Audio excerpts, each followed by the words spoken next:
à tout le monde. On a développé hier, on a expliqué, on a essayé de survoler du moins le problème du Chet Hagel.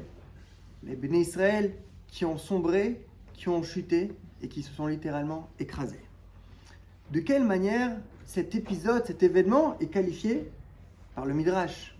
Le Midrash nous dit que c'était ni plus ni moins une tromperie. Les Béné Israël ont trompé Akadosh Baruch Hu. Au moment de la Choupa, ils étaient encore au moment sous le dé nuptial et ils ont trompé le Khatan. C'est inimaginable, c'est pas beau du tout. Le fait de voir, parce qu'il ne faut pas oublier que, comme de quelle manière dépend le Midrash, il explique que la montagne, elle était encore chaude, elle était encore brûlante de la Kabbalah, d'accord, de la transmission d'Araseret à Diberot. Et à ce moment-là, un moment si proche, Sarou, Maher, Minaderer, ils ont sombré et ils ont voulu trouver, d'accord, d'autres divinités. On voit au final que c'est quoi la métaphore, de quelle manière on symbolise le Kesher des Béné Israël avec Akadosh Baruch Hu, c'est le même lien qu'un peut avoir un homme et une femme, un lien d'amour. Et de la même manière que lorsque il y a des disputes, il y a des séparations, il y a aussi des réconciliations. Et lorsqu'on se réconcilie, on entretient, on renforce, on maintient les liens. Le Kesher se retrouve renforcé. Et c'est ce qui s'est produit après. On reçoit enfin la Torah et Akadosh Baruch Hu nous demande, c'est l'injonction au final de la création, de fait diriger un sanctuaire. Le Beth Amikdash et tous les Kélim, comme ce qu'on nous a expliqué hier, Betzalel, qui a été l'architecte, qui allait devoir justement élaborer, concevoir tous les matériaux, d'accord, du Beth Amikdash. Et la question qu'on peut se poser, c'est comment est-ce possible qu'Akadosh Baruch Hu, le Ensof, d'accord, c'est l'infini, au-delà de tout entendement humain, demande aux hommes, en jouant aux hommes, aux Béné Israël, et c'est le début justement de cette relation, de lui créer une maison, de lui créer une demeure. Au final, on assigne à résidence quelque chose qui est censé être partout. Akadosh Baruch Hu, il est dans les cieux, il est... Pourquoi finalement le restreindre, d'accord, à un endroit, à une localisation, à un endroit, ça paraît contraignant et ça paraît illogique et d'afka paradoxal au concept du Ensof, de l'illimité. Alors, on va essayer de comprendre ce sujet-là. Il y a un moussag, un concept chassidique, typiquement chassidique, qui nous dit la chose suivante. Plus quelque chose est élevé, plus quelque chose est transcendant, plus quelque chose est... L'endroit adapté, l'endroit qui sera le plus matim, qui conviendra le plus pour pouvoir abriter en quelque sorte cette chose, cette force, cette puissance qu'Alva Chomer à Akadosh Baruch Hu, plus la chose elle est bas, plus elle sera appropriée pour pouvoir l'abriter. Quelle est la svara? Quelle est la logique? Pour pouvoir exprimer le Ensof, si on dit qu'il est déjà de partout, c'est déjà le restreindre. On croit de dire que l'illimité, c'est déjà qualifier Akadosh Baruch Hu de quelque chose, et on pourrait déjà rentrer dans un problème qui au final, on le limite à l'illimité. Comme ça explique les maîtres du Moussar de la Chassidoute. Et ça, c'est un problème en soi. Donc, de quelle manière on va essayer, Akadosh Baruch Hu veut se manifester à travers nous, à travers les choses la plus basse. Lorsque c'est la plus basse, lorsqu'on a la chose la plus illimitée avec la chose la plus basse, la plus limitée, ça crée une réaction, ça crée une symbiose, ça crée une symphonie, ça crée un osmose, et ce lien-là va pouvoir exprimer qu'Akadosh Baruch Hu, au final, il embrasse tout, ce qu'il y a et ce qu'il n'y a pas. Et la manifestation d'Hachem peut être faite véritablement dans les choses qui sont limitées. C'est bien pour ça qu'on voit qu'on utilise les matériaux les plus bas, le bois, les peaux des animaux, des choses vraiment le minéral, les choses basses, les choses qui sont vraiment le plus matériel possible. Et c'est de là qu'Akadosh Baruch Hu va pouvoir se manifester et résider à travers le monde des hommes. Et un concept tout à fait aussi chassidique, Akadosh Baruch Hu, c'est qui prend ses sources dans le Midrash, Nitava la sot lo dira batartonim. Le but, la vocation de Akadosh Baruch Hu, c'est d'avoir, d'accord, une résidence dans le tarton, dans le monde. Non, taton. Plus la chose, elle est basse, plus elle est rabaissée, plus Akadosh Baruch Hu trouve que son endroit. C'est bien pour ça qu'on voit que les tzadikim, plus ils sont bas, plus ils ont une chiflout adat, plus ils sont un ave, et plus on voit qu'ils ont des capacités, d'accord, surnaturelles. Pourquoi? Tout simplement parce que Kadosh Baruch Hu, c'est cela qu'il veut. C'est ça qui lui plaît. Comme le Har Sinaï, c'était la montagne la plus petite, et c'est spécifiquement ça qui a plu à Kadosh Baruch Hu. En ani veu yicholim la tov makom echad. Concernant celui qui est Gahavtan, celui qui se prend pour je ne sais qui, Akadosh Baruch Hu, c'est pas compatible. Akadosh Baruch Hu ne peut être compatible qu'avec l'inverse, donc c'est la chose la plus basse. Et c'est ça, c'est le travail justement de l'homme. Le travail de l'homme, c'est Vesharanti Betocham. C'est quoi Vesharanti Betocham? Betor Kol Echad Vechad. À l'intérieur de chacun de nous, on a cette possibilité-là. C'est incroyable lorsqu'on y réfléchit, qu'on y prend conscience quelque part, de se dire, le Beth Knesset, on peut investir soit dans un Beth Knesset matériel, mais au final, on est chacun un petit Beth Knesset. Et un petit Beth Knesset, d'accord, qui va pouvoir abriter la Shrina. De quelle manière procéder? Alors tout simplement, chaque action matérielle, lorsqu'on va au boulot tous les matins, d'accord, bien évidemment, la chose doit être sanctifiée. Doit avoir pour but, d'accord, pour servir à Kadosh Baruch Hu. Je vais générer de l'argent pour pouvoir faire des mitzvot, pour pouvoir me nourrir, comme on voit dans le Shulchan Aruch, que chaque action matérielle doit avoir pour vocation, d'accord, d'aboutir à une démarche spirituelle. Mais on peut aller plus loin. Il y a marqué quoi? Que tout ce qu'on fait, on fait l'ishma. Ça, c'est une certaine darga. Que tous les buts, d'accord, de ce qu'on fait, c'est pour arriver à l'ishma. Il y a une darga qui est encore plus haut, qui surpasse là. C'est Bechol Derachecha Daeu. Qu'est-ce que c'est Bechol Derachecha Daeu? C'est par exemple la Seudat Shabbat. On dit que la Seudat Shabbat, en elle-même, le fait de manger, de se rassasier, de kiffer, de jouir de sa Seuda, en soi, c'est déjà une avodat de Kadosh Baruch Hu. C'est pas un moyen pour arriver à un but qui va être le but d'être bien pour la avodat Hashem, pour pouvoir bien l'orner, pour être psychiquement équilibré, pour pouvoir maintenir le cap. Non. La Achila elle-même, c'est déjà cela, l'aboutissement. C'est exactement ça le but. Et c'est ça. La Asot lo dirabat tartonim, qu'est-ce que cela veut dire? C'est que le tarton atzmo, le travail lui-même, on est mekadesh auto. Ça veut dire qu'on va pouvoir insuffler dans ce matériel, on fait du on est au téléphone, on parle avec ses lécourot, ce téléphone-là, Atzmo, c'est lui on va insuffler dans ce téléphone Atzmo, non pas parce qu'on est déjà honnête et on respecte la lara, non, parce qu'on va pouvoir lui donner un aspect de Kedusha. Et c'est ça la force. À Kadosh Baruch Hu, c'est là-bas où il réside. C'est là-bas où on peut abriter la Shrina, et c'est ce que représente le Bechol Derachecha Daeu. C'est que le Derech Atzmo, le moyen d'Aéou. Il y a déjà Kadosh Baruch Hu dans le moyen, comme ce que nous venons d'expliquer, à l'instar de la Achila de la Seuda de Shabbat. On va aller plus loin. Les Juifs, le clan Israël, a été assimilé aux olives. Donc on sait qu'on a été comparé à d'innombrables fruits. Je pense qu'on y est tous passés. On y est tous passés, le raisin, la figue, tout. Et dans le Yeshayahu, il explique qu'on est comparé à l'olive. Et c'est d'ailleurs, c'est la comparaison la plus adaptée au Béné Israël. Quel est le but? Qu'est-ce que veut dire finalement cette comparaison? Au même titre que l'olive en elle-même, elle est amère, elle est immangeable. Et pour pouvoir obtenir, d'accord, le fruit, le produit final, elle doit subir de nombreuses interventions. C'est le fruit, en l'occurrence, qui doit subir le plus d'interventions.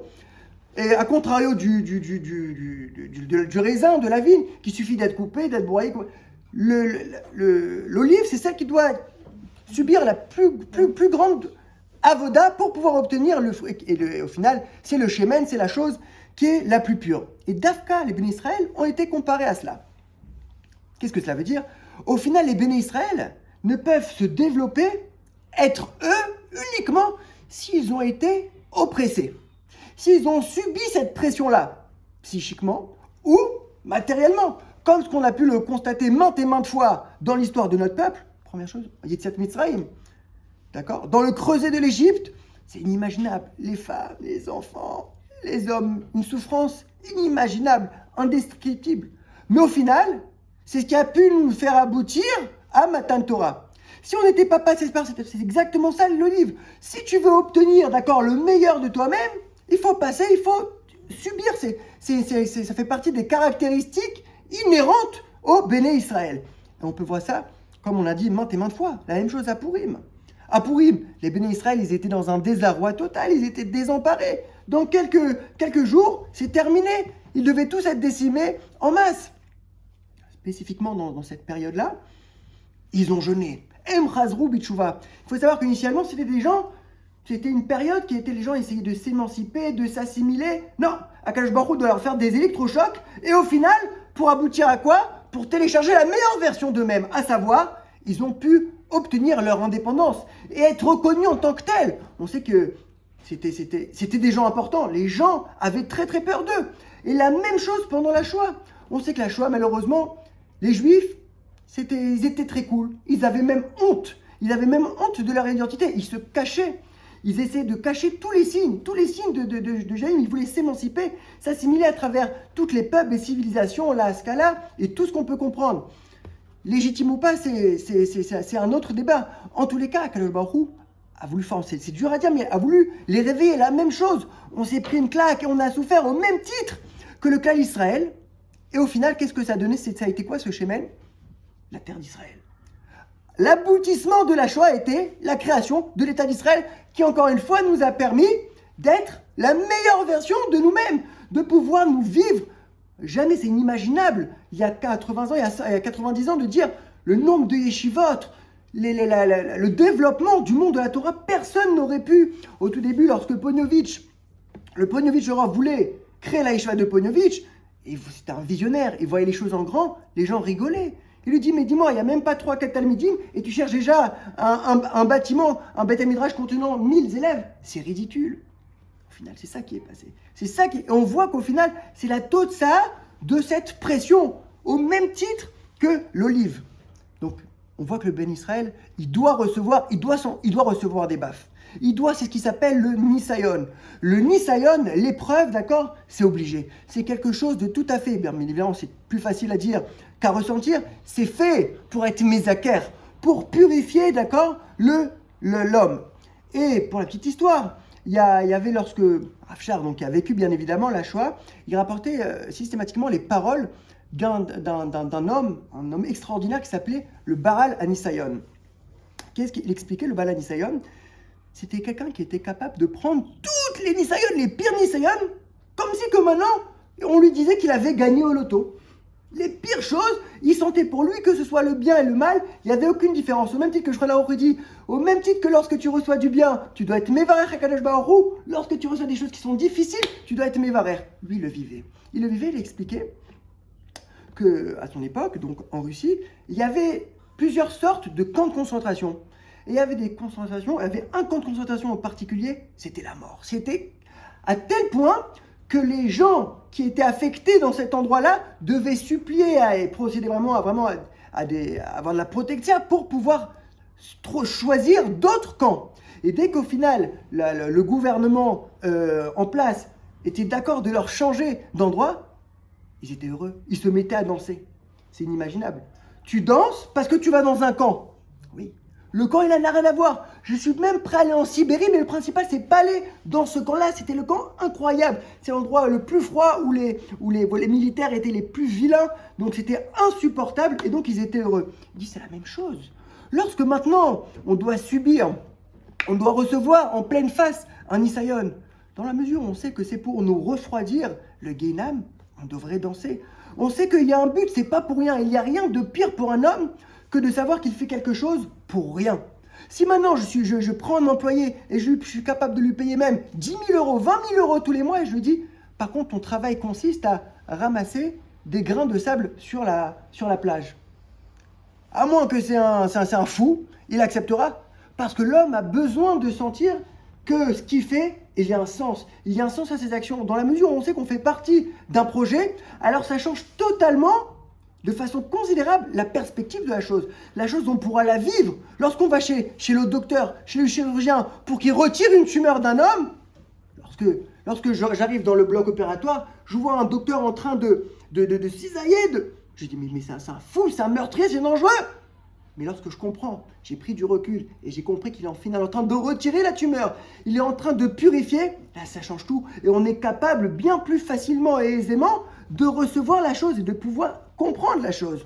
Et au final, si on réfléchit, moi c'est plus que je l'ai constaté, c'est que les Nishonot ont deux vocations, non seulement de travailler, d'affiner, nous en tant qu'hommes, notre matérialité, notre côté bémi, on voit que lorsqu'on reçoit des Nisoyans, on est tranquille comme ça, on se repose sur nos lauriers, tout va bien, on est tranquille, nous mettons au boulot dodo, la vie nous sourit. Chacun, je pense, a passé de ce genre de période, et soudain, on se reçoit une claque, ça nous ébranle, et pour faire face, on est obligé de se remettre en question, on est obligé de travailler ses midotes, sa patience, son énervement, ou tout simplement changer ses lunettes.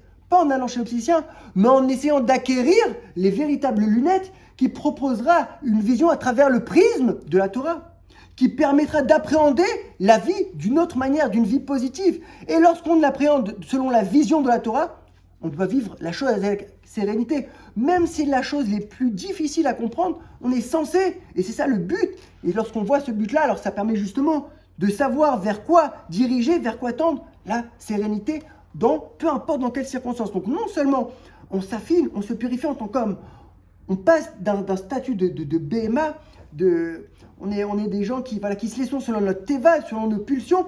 On doit être des hommes, on doit travailler. Et si vous remarquez, plus les gens reçoivent des Nisoyonot, et plus forcément ils sont obligés au final de s'arracher de leur naturel, et ils se transforment. Ils se tuent pour se faire naître de nouveau. Et à part ça, de savoir, et ça c'est un petit peu plus compliqué de savoir qu'au final, ça change tout. Que tout le but de notre venue dans ce monde-là, c'est Olam Haba, et que sur Olam Haba, on pourra forcément, c'est inéluctable, En Tzadik Baras Hasharia, c'est Tov Elo Yerta, on a tous fauté, le plus grand des tzaddik. Et chaque Nisayon que nous subissons, que nous vivons, ça nous efface dans l'ardoise. Faut-il encore le recevoir avec Simcha? Parce que si on le subit, est-ce que véritablement il aura la même portée et le même but? C'est dommage de ne pas optimiser, si déjà on reçoit quelque chose, l'optimiser parce que la chose, elle arrivera qu'on le veuille ou non.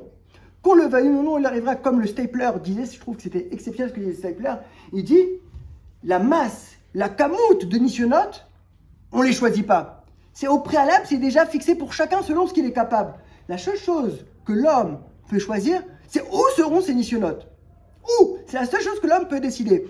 À quel point il y avait une dame qui était partie voir le stapler qui lui a dit, regarde, j'ai un gros souci, Rav, j'ai besoin d'une bracha.